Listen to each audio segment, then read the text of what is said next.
Olá pessoal, bom dia, tudo bem? Nossa aula de hoje nós vamos estudar sobre as teorias da deriva continental e da tectônica de placas, certo? A teoria da deriva continental ela foi formulada pelo Alfred Wegener no início do século XX, certo? Com base em observações, só que não teve muita credibilidade no campo científico, mas ela serviu de base, certo? Ela foi formulada antes do conhecimento das placas tectônicas e ela serviu de base para a formulação da teoria da tectônica de placas, certo? Essa teoria, né, da tectônica de placas, ela revolucionou as geociências, aquelas ciências que estudam, né, a dinâmica do planeta Terra. Então, pessoal, agora falar um pouco sobre a teoria da deriva continental, certo? Como eu já tinha falado, ela foi criada, né, no início do século XX pelo Alfred Wegener, certo? Ele era meteorologista, certo? E na sua teoria, ele afirmava que há 200 milhões de anos havia uma única massa continental chamada Pangeia e um único oceano chamado Pantalácia, certo? E depois de milhões de anos, houve uma fragmentação até chegar às configurações atuais. Observando o mapa, o mapa do mundo, certo? A gente vê que os continentes eles se encaixam um com o outro, como se fossem peças de quebra-cabeça, certo? A gente não levando em consideração essas ilhas, que elas a maioria dessas ilhas elas são mais recentes do que os continentes, certo? Então, se não levar em consideração as ilhas, todos os litorais, eles, se for juntar, se encaixa um com o outro como se fossem peças de quebra-cabeça, certo? Observando isso, né, o Alfred Wegener, ele já pensou logo que um dia esses continentes eles estiveram juntos e começaram a se fragmentar até chegar nessas configurações atuais, certo? Então, alguns elementos ele utilizou como comprobatório, né? Primeiro, a coincidência entre a linha de recorte do litoral do oeste africano com o litoral leste da América do Sul, ou seja, o Brasil, né? Se a gente for analisar, eles se encaixam como se fossem peças de quebra-cabeça. Essa parte aqui da América do Norte com a Europa também se encaixa, e assim por diante. Então, principalmente o mais perceptível é esses dois litorais, o oeste africano com o leste da América do Sul. Ele também citou algumas semelhanças, né, entre as rochas dos litorais desses dois continentes, certo? Dessas duas regiões, da África com o Brasil. E também observou semelhanças de flora e fauna, certo? Fato que não poderia existir caso os continentes fossem separados no passado geológico, certo? Como nos dias atuais. Então, ele observando isso, a coincidência do litoral, da linha de recorte do litoral, a concordância entre os estratos e as camadas rochosas, e também a semelhança de flora e fauna, ele elaborou essa teoria da deriva continental. Só que a teoria da deriva continental ela não foi muito bem recebida na época pela comunidade científica. Primeiro, porque os cientistas queriam saber o que era, qual foi a principal causa desses continentes se fragmentar. Qual força fazia com que esses continentes se movessem, certo? E o Alfred Wegener, ele não conseguiu explicar isso, certo? Então, por isso que sua teoria não foi bem recebida, não foi bem aceita na comunidade científica na época, certo? Lembrando que ele não conseguiu explicar quais foram as causas, né? A principal força que fazia com que esses continentes se movessem, pelo simples fato da sua formação. Ele era meteorologista, então ele tentava explicar a partir dos fatores externos. Ele tentava. E só que a explicação estava no interior do planeta Terra, certo? E na época também as técnicas, né, as tecnologias disponíveis ainda eram incipientes para esses estudos, né, do interior do planeta Terra, certo? Então, mais adiante, certo? Já a partir de 1967, aí veio a teoria da tectônica de placas, formulada pelo geofísico, né, o Gerson Morgan, né? Então ele propôs um dos principais argumentos, né, dessa teoria, a expansão do leito oceano, certo? Na qual continentes e oceanos se movimentam. E também que a crosta terrestre, ao contrário do que se pensava que era formada por uma camada sólida rígida, só que essa camada ela era fragmentada em várias partes, na qual ele chamou de placas, que se movimentavam sobre o manto terrestre, certo? E esse deslocamento é bastante lento e quase imperceptível. Hoje, se a gente pegar imagens, né, as tecnologias já estão mais avançadas, tem muitos programas de computadores, né, imagens de satélite. Se a gente começar a fazer um agrupamento de imagem sobre um determinado período, a gente consegue perceber, né, esse movimento. Só que ele é um movimento lento, se a gente for comparar com o nosso tempo histórico, certo? Também um dos fatores, né, que fez com que essa teoria, as ideias de Wegener voltassem à tona, né, e depois fosse formulada a teoria da tectônica de placas, para que essa, né, contou com mais aparatos tecnológicos, certo?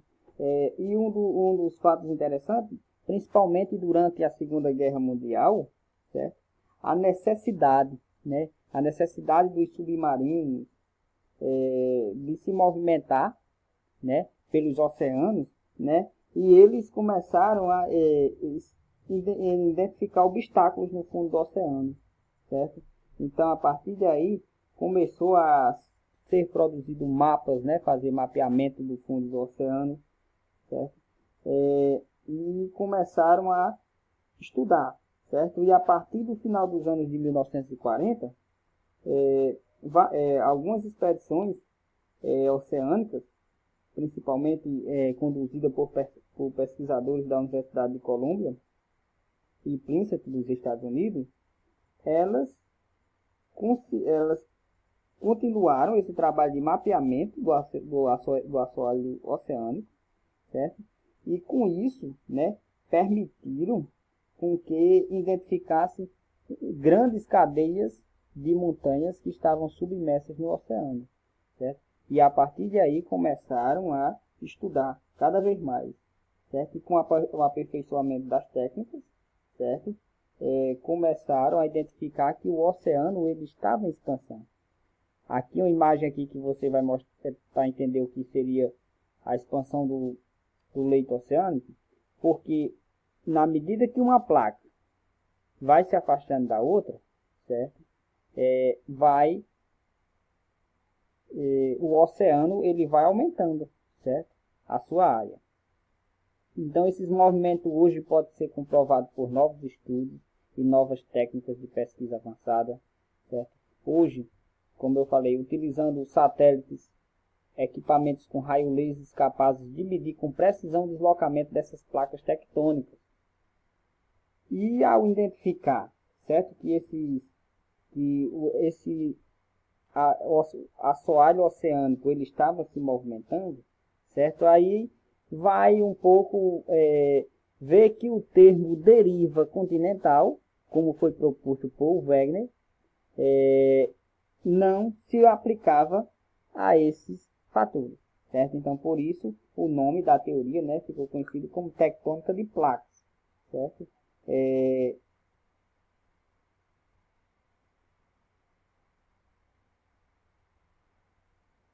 E o principal motivo que faz com que essas placas se movimentem, fazer com que continentes se separem, se juntem, oceanos sejam formados, aumente, né, tenha sua expansão. O principal motivo, né, o principal fator, como eu já tinha falado anteriormente, está no interior do planeta Terra, certo? São as correntes de convecção, certo?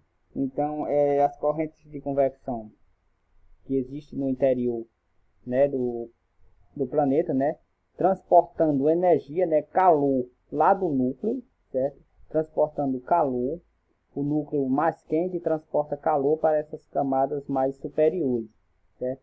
Então esse movimento em forma de corrente, certo? É o que é responsável por mover essas placas tectônicas, certo?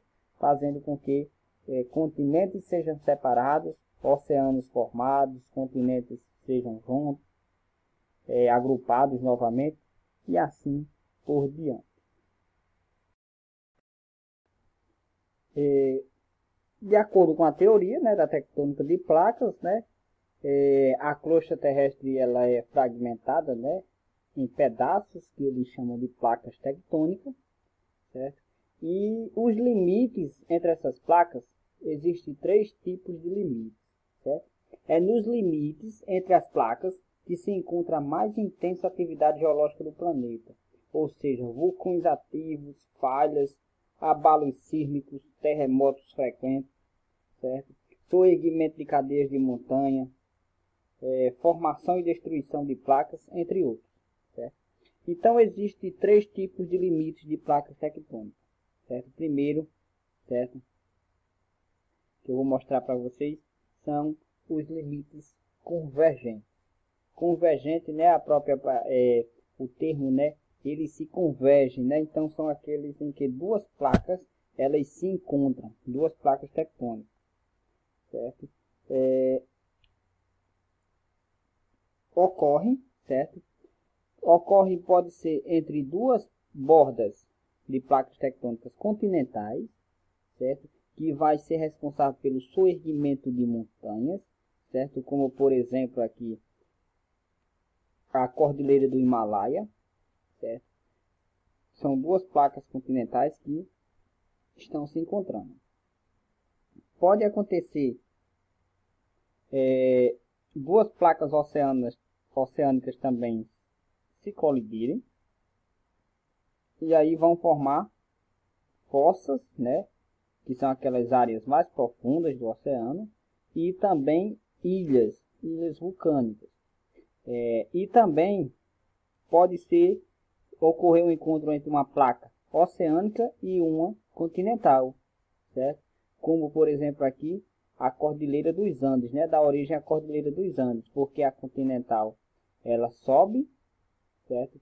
E a oceânica ela mergulha por baixo, porque ela é mais pesada, certo? Por que a placa oceânica ela é mais pesada, professor? Porque na placa, no oceano, no leito oceânico, está composto principalmente de minerais mais pesados, né? O tipo de rocha que predomina mais é o basal, que é mais pesado, do que no continente, né, que é formado por minerais mais leves, né? E o tipo de rocha que mais predomina é o granito, certo? Então, por ser mais pesada, a placa oceânica mergulha, certo? Formando uma fossa, como por exemplo a fossa Peru-Chile, certo? E a parte continental que soergue forma uma montanha, como por exemplo, né, a Cordilheira dos Andes, certo? O outro tipo de limite de placas é o divergente. Divergente é que separa, é quando uma placa ela está se afastando da outra, certo? Esse processo aí ele é responsável pela separação dos continentes, né? quando a placa africana ela foi se afastando da placa sul-americana, foi responsável pela separação Brasil e África, certo? E também tem os encontros conservantes, certo? Conservativos ou transformantes, certo? Que é quando duas placas elas deslizam no sentido horizontal uma sobre a outra, certo? Isso. Então nesse caso aqui vai ter muitos tremores, formação de falhas, certo? Mas aqui não vai formar montanha, nem vai separar o continente.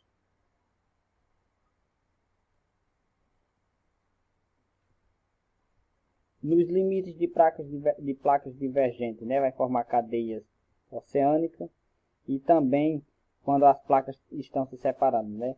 E também vai ser responsável por aumentar o assoalho oceânico, certo? E pela separação dos continentes. Olha aqui um exemplo aqui, né? A expansão do assoalho oceânico, né? Como eu já tinha falado anteriormente, devido aos estudos, né? Então começaram a mapeamento do fundo do oceano, começaram a datar as rochas e minerais que estavam aqui no fundo do oceano e começaram a identificar certas semelhanças. Por exemplo, que as rochas dessa parte aqui, azul, ela tinha a mesma idade e composição dessa parte aqui. Essa amarela dessa amarela e a verde da verde. Então, a partir de aí, né, tiveram, né, a hipótese que essas rochas um dia foram só umas e elas foram se separando, certo? E aonde ocorre essa separação, né, isso vai ter a formação de montanhas, né? Só que montanhas submersas, né, por exemplo aqui, a dorsal mesoatlântica.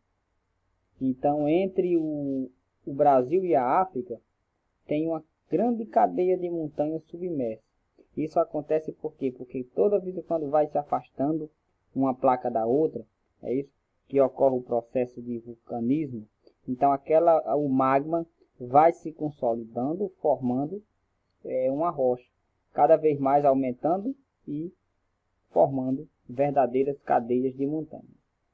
E quando acontece no continente, aqui é o início de uma separação continental, certo? Isso aqui é um processo que estamos presenciando atualmente, né? Uma parte do leste africano, né, conhecido como o chifre da África ali, ela está se separando do restante do continente, certo? Formando o Rift Valley, certo? Então aqui é o início de uma separação dos continentes, certo?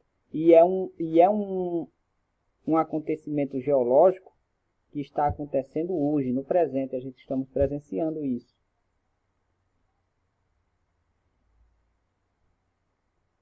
Nas placas convergentes, né, quando é uma placa oceânica, entre duas placas oceânicas vai formar as fossas, né, como eu falei aqui, né, já tinha citado, né, as fossas da Mariana, e também vai formar ilhas, que essas ilhas, elas depois que começa a ficar imersa, né, dando origem a arquipélagos de ilhas, certo?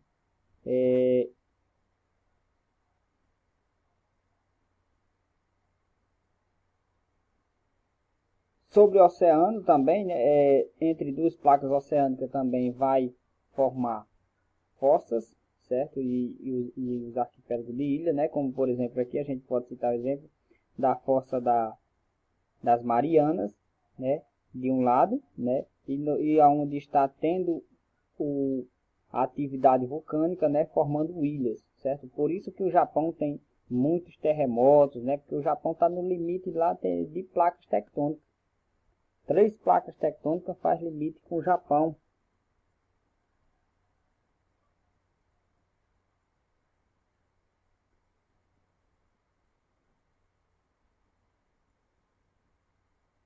Aqui só para mostrar como é que forma essas ilhas, né? Como formou o Japão, como formou Fernando de Noronha. Então, quando ainda está submerso, né, é chamado de dorsal oceânico, certo? Mas aí quando começa a aparecer na superfície da água, né, do oceano, aí é chamado de ilha. E entre continentes também existem os limites de placas convergentes, né, entre continentes que vão formar grandes cadeias de montanha, como por exemplo, né, aonde se resiste às maiores altitudes do planeta, são nesses tipos de encontro de placas, né? Inclusive aqui a imagem da cordilheira do Himalaia. E os limites de placas transformantes, certo? Ou conservativas, ou transcorrente, é uma coisa só. Quando ocorre esse movimento horizontal, certo? Então vai ter apenas formação de falhas, certo? E grandes atividades sísmicas, né? Como por exemplo, né, a falha de San Andreas, localizado lá naquela região lá da Califórnia, Estados Unidos.